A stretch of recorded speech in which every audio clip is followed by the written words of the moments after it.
સુરતની મેદરપુરા પોલીસે ઓટો રિક્ષામાં ભૂલાઈ ગયેલો મોબાઈલ ફોન ગણતરીના કલાકોમાં શોધીને અરજદારને તેરા તુજકો અર્પણ અંતર્ગત પરત અપાયો હતો. સુરત પોલીસ કમિશનર અનુપમસિંહ ગેહલોત તથા અધિક પોલીસ કમિશનર બલરામ મીણા તથા નાયબ પોલીસ કમિશનર રાઘવ જૈન તથા મદદનીશ પોલીસ કમિશનર આર આહિરનાઓએ પ્રજાજનને મદદરૂપ થઈ પ્રજાજનના પ્રશ્નોનો ઉકેલ લાવવા સૂચના આપી હોય ત્યારે 7મી એપ્રિલના રોજ સવારના સમયે શ્યામુ શિવકુમાર નામના અરજદાર મેદરપુરા પોલીસ મથકે પહોંચ્યા હતા અને પોતે માર્કેટનું કામ પૂર્ણ કરી સારા દરવાજાથી ઓટો રિક્ષામાં બેસીને દિલ્હી ગેટ પાસે બીઆરટીએસ બસ સ્ટેશન પહોંચ્યો હતો ત્યારે રિક્ષામાં મોબાઈલ ફોન ભૂલી ગયો હોવાનું જણાવતા પીઆઈડીયુ બારડ તથા સેકન્ડ પીઆઈ યુજે જોશીની સૂચનાને રહી એએસઆઈ તેજસ કુમાર તથા પૃથ્વીરાજ સિંહ અનારમાં હેડ કોન્સ્ટેબલ વિપુલ કુમારે સમગ્ર માહિતી લઈ તપાસ હાથ ધરી 30 જેટલા સીસીટીવી કેમેરા ચેક કરી ઓટો રિક્ષાની ઓળખ કરી રિક્ષામાં ભૂલાઈ ગયેલ મોબાઈલ ફોન શોધી કાઢી મૂળ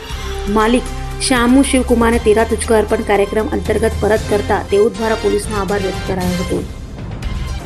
અભય થઈને નિષ્પક્ષતાથી નિરપેક્ષ રીતે વાસ્તવિકતાનો અરીસો રૂપી સચોટ માહિતી લાવતો સત્યની સાથે અભય ટાઈમ્સ.